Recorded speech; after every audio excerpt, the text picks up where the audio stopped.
साजिश का कौन है चेहरा, कौन है मोहरा, आज तक पर यह बड़ी कवरेज लगातार जारी है। सुरक्षा एजेंसियां अब इस पूरे मामले को खंगाल रही हैं।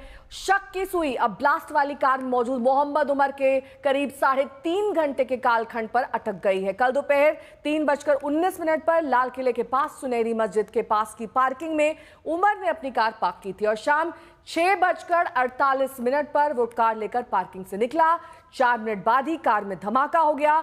तो दोपहर 3:19 से शाम 6:48 के बीच 3.5 घंटे उमर कहां था, वो किनसे मिल रहा था, क्या वो पार्किंग में ही था या किसी से मुलाकात कर रहा था या इलाके की रेकी कर रहा था और वो पीक टाइम का इंतजार कर रहा था जब ज्यादा भीड़ सड़क पर जुटे और ज्यादा तबाही हो सके। क्या किसी से वो निर्देश ले रहा था या किसी के निर्देश का इंतजार कर रहा था। उमर को पता चल चुका था कि उसके साथी पकड़े जा चुके हैं और पुलिस कभी भी उस तक पहुंच सकती है। तो ऐसे में उसने दिल्ली की हाई सिक्योरिटी जोन में इतनी देर तक रुकने का जोखिम क्यों लिया। क्या किसी स्लीपर सेल या लॉजिस्टिक सपोर्ट का वो इंतजार कर रहा था।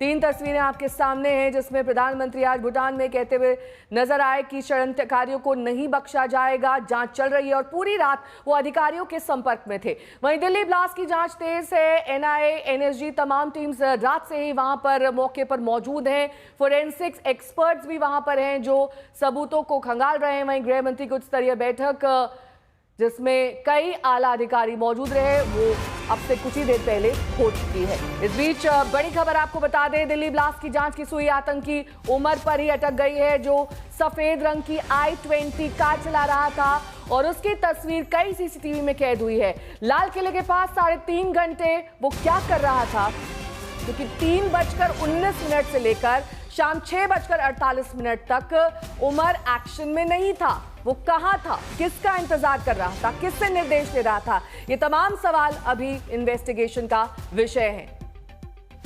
लाल किले के पास 3.5 घंटे उमर कहां से निर्देश ले रहा था। पार्किंग में लगभग 3.5 घंटे तक खड़ी रही गाड़ी i20।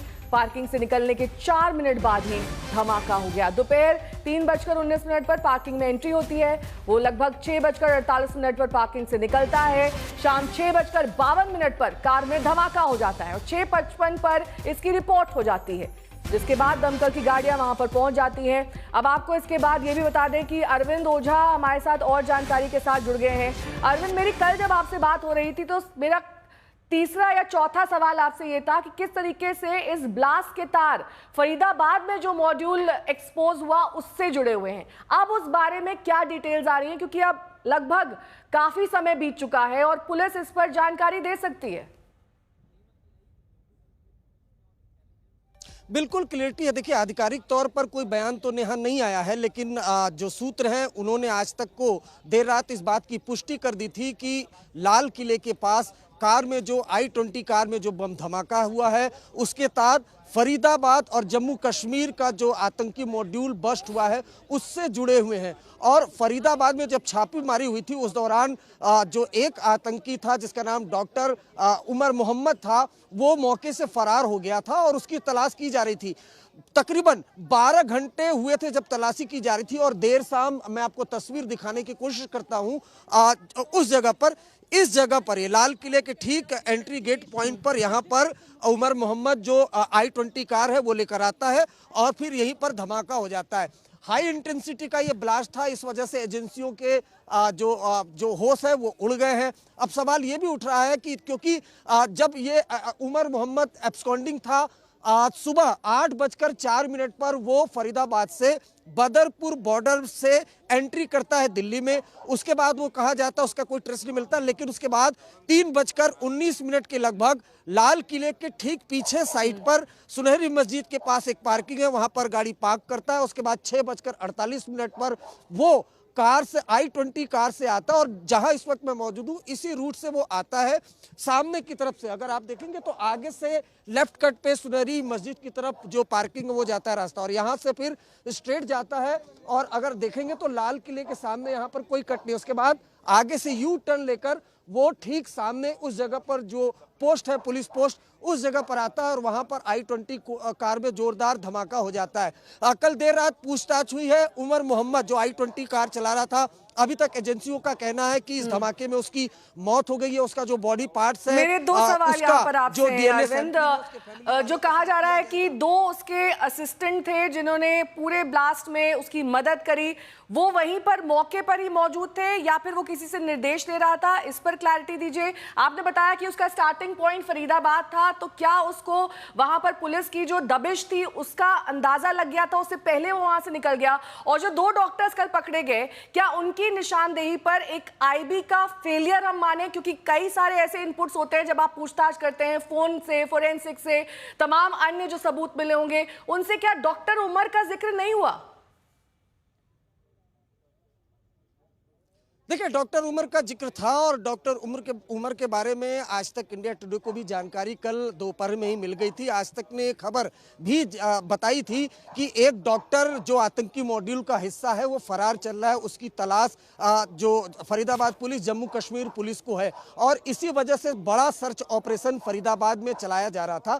लेकिन उमर मोहम्मद, ऐसा लगता है कि जिस तरह से उसके आतंकी मॉड्यूल के एक के बाद एक 8 लोग गिरफ्तार हुए, उसके बाद वो पैनिक हो गया और उसके बाद फिर वो I-20 कार लेकर, ऐसा लगता है कि पहले से भी तय साजिश थी, उसके बाद वो आता है और यहाँ पर धमाका कर देता है। देखिए नेहा, मल्टीपल स्टेट में इस आतंकी मॉड्यूल के जो साजिश के तार है वो छुपे हुए हैं। इस वजह से अलग अलग जगहों पर एजेंसी काम कर रही है और कोऑर्डिनेट किया जा रहा है एक दूसरे से, क्योंकि जम्मू कश्मीर में मॉड्यूल पनपा, फरीदाबाद में कुछ आतंकी वहां पर पढ़ाई कर रहे थे, कामकाज कर रहे थे।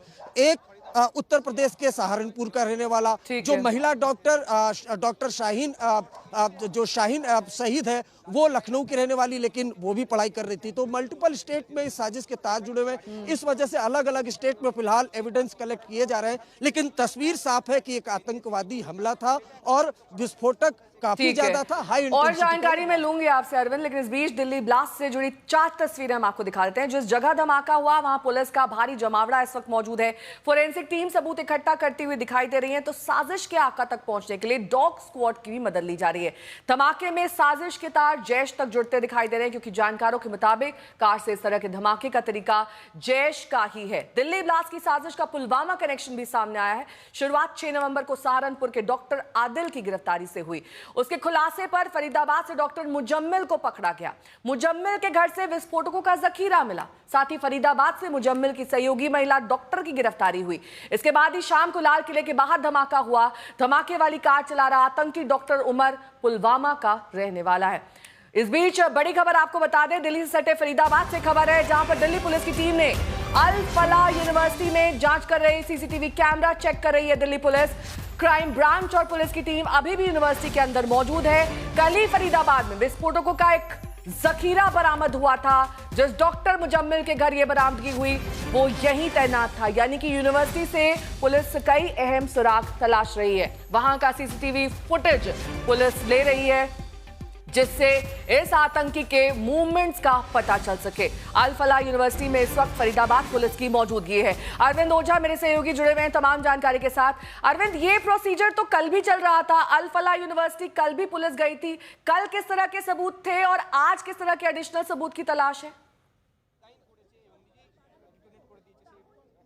देखिए, अल फलाह में जो रेड्स चल रही थी और अल फलाह यूनिवर्सिटी के आसपास फरीदाबाद के जो गांव हैं उसमें रेड चल रही थी, वो फरीदाबाद पुलिस और जम्मू कश्मीर पुलिस की टीम कर रही थी और उसमें कामयाबी मिली थी। एक असॉल्ट राइफल और 2900 से ज़्यादा विस्फोटक बरामद हुए थे। लेकिन एक तरफ उधर सर्च ऑपरेशन चल रहा था और कुछ घंटों के बाद लाल किले के पास बम धमाका हुआ। देर शाम होते होते ये जानकारी जुड़ गई कि दरअसल फरीदाबाद में जो मॉड्यूल पकड़ा गया और जम्मू कश्मीर में जो मॉड्यूल पकड़ा गया, उसी मॉड्यूल का एक आतंकी लाल किले के पास आके बम धमाका करता है। तो ऐसे में अब दिल्ली पुलिस अपने तरीके से जांच कर रही है और इसलिए अल फलाह यूनिवर्सिटी के अंदर खुद एसीपी क्राइम और कई टीमें दिल्ली पुलिस की पहुंची हुई है। सीसीटीवी फुटेज खंगाला जा रहा है। अब सीसीटीवी फुटेज क्यों खंगाला जा रहा है?